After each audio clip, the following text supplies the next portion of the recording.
მოგესალმებით. დღეს 1 ივნისია, 2020 წელი.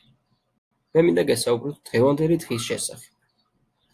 ადამიანს დაბადებისთანავე აქვს თავისი უფლებები და მოვალეობები. მნიშვნელოვანია თითოეულმა ადამიანმა იცოდეს, რისი უფლება აქვს, რა უნდა აკეთოს იმისთვის, რომ იყოს დაცული და ბედნიერი. როგორ იზრუნოს საკუთარ თავზე და სხვებზე. დღეს, როგორც გითხარით, 1 ივნისია. ბავშვთა დაცვის საერთაშორისო დღე მთელს მსოფლიოში, რომელსაც აღნიშნავს ყველა, ვინც პლანეტა დედამიწაზე ცხოვრობს.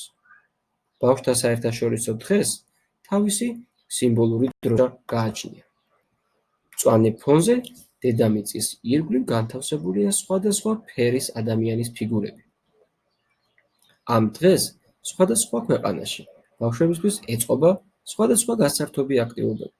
დღესასწაულს, როგორც წესი, აღნიშნავენ ბავშვებისადმი მიძღვნილი კონცერტებით, გამოფენებითა და სხვა ღონისძიებებით. იმართება საქველმოქმედო აქციები და ეხმარებიან იმ ბავშვებს, რომლებსაც სჭირდებათ დახმარება და გვერდში დგომა. ყველა ადამიანის მოვალეობაა იცოდეს თავისი უფლებები და დაიცვას ისინი. დღეს ვისაუბრებთ თქვენს უფლებებზე და მნიშვნელოვანია, რომ ყურადღებით მისმინოთ, დაიმახსოვროთ და დაიცვათ თქვენი უფლებები. ყველა ადამიანი, ვისაც ჯერ არ შესრულებია 18 წელი, ითვლება ბავშვად. ყველა ბავშვის უფლება უნდა იყოს დაცული. არ აქვს მნიშვნელობა ის სად ცხოვრობს, რა ენაზე ლაპარაკობს, რისი სჯერა, როგორი გარეგნობის არის. როგორი განსხვავებულიც არ უნდა იყოს ის სხვებისგან, მისი უფლებები ყოველთვის უნდა იყოს დაცული სახელმწიფოს მხრიდან.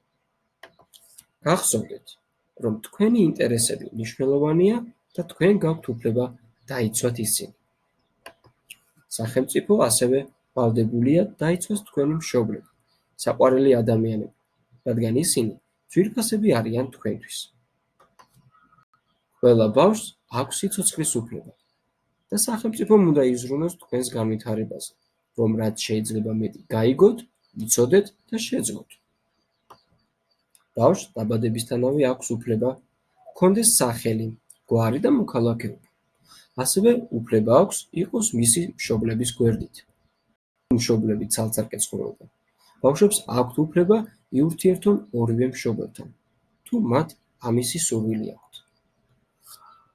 ბავშვს და მის მშობლებს ყოველთვის შეუძლიათ დატოვონ და დაუბრუნდნენ საკუთარ ქვეყანას, რათა ერთ ოჯახად იცხოვრონ.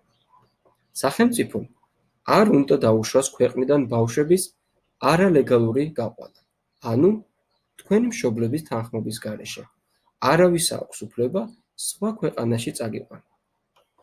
თქვენ შეგიძლიათ გამოთქვათ საკუთარი აზრი იმ თემებთან დაკავშირებით, რომელიც გეხებათ. ასევე შეგიძლიათ თქვენი აზრი გაუზიაროთ სხვებს, მაგრამ კარგად უნდა დაფიქრდეთ, რომ ეს ინფორმაცია არ იყოს თქვენთვის ან სხვისთვის საზიანო. სახელმწიფომ უნდა დაგიცვათ თქვენ და თქვენი ოჯახის წევრები ძალადობისგან, რომ არავინ მოგექცეთ უხეშად ან რამე არ გადგენოთ. სახელმწიფომ უნდა იზრუნოს იმ ბავშვებზე, ვისაც არ ყავს მშობლები, ან ვერ იღებს განათლებას, ან ვერ დადის სკოლაში, ან ბაღში. სახელმწიფომ უნდა იზრუნოს იმ ბავშვებზე, ვინც ავად ხდებიან და იზრუნონ მათზე, რომ მალე გამოჯამრთებდნენ. ბავშვებო, თქვენ გაქვთ უფლება, რომ იცხოვროთ ისეთ გარემოში, სადაც არის სუფთა წყალი, ჰაერი, გქონდეთ სრულფასოვანი კვება და უსაფრთხო გარემო. მუდამ უნდა იზრუნავდნენ თქვენს ჯანმრთელობას. თქვენ კი თქვენი მხრიდან უნდა გაუხდეთ მცენარეებს, ბუნებას, დაასუფთავოთ გარემო, ყვებოთ ჯანსაღად, იზრუნოთ ცხოველებზე და ვარჯიშოთ. თქვენ გაქვთ უფლება ჩაიცვათ, ჭამოთ და იბანაოთ დამოუკიდებლად და თუ დაგჭირდათ, დახმარება მიმართოთ ოჯახის წევრს. ყველა ბავშვს აქვს უფლება ისაუბროს სრულიურ ენაზე და აღნიშნოს დღესასწაულები, რომელიც მას და მის მშობლებს მოსწონთ. ბავშვს აქვს დასვენების, თამაშის, კულტურულ და გასართობ ღონისძიებებში მონაწილეობის უფლება. თქვენ გაქვთ უფლება, რომ მხოლოდ თქვენი ნებართვის შემდეგ ჩაგეხუტონ ადამიანები. თქვენ შეგიძლიათ, როცა გახდებით 15 წლის, მხოლოდ ამის შემდეგ გადაწყვიტოთ ჯარში წასვლა. თუ ამის სურვილი და საჭიროება გექნებათ. ბავშვმა, რომელმაც კანონი დაარღვია, დააზიანა სხვა ადამიანი, მოიპარა ნივთი, სიცოცხლეს საფრთხე შეუქმნა. უნდა მიიღოს გაფრთხილება, სამართლებრივი და სხვა სახის დახმარება, რომ მომავალში აღარ ჩაიდინოს მსგავსი ქცევა და დაიცვას კანონი. მისი დაპატიმრება მხოლოდ უკიდურეს შემთხვევაში უნდა მოხდეს. სახელმწიფომ ეს კონვენცია უნდა გააცნოს ყველა ბავშვს და მშობელს. ანუ თქვენ გაქვთ უფლება იცოდეთ, რა არის თქვენი უფლებები. კიდევ ერთხელ გილოცავთ, მეგობრებო, ბავშვთა დაცვის საერთაშორისო დღეს. გისურვებთ, რომ ყველა თქვენი უფლება იყოს დაცული და გეცხოვროთ ისეთ გარემოში, სადაც ყველა ერთმანეთზე ზრუნავს და უფრთხილდება გარემოს. მადლობთ ყურადღებისთვის.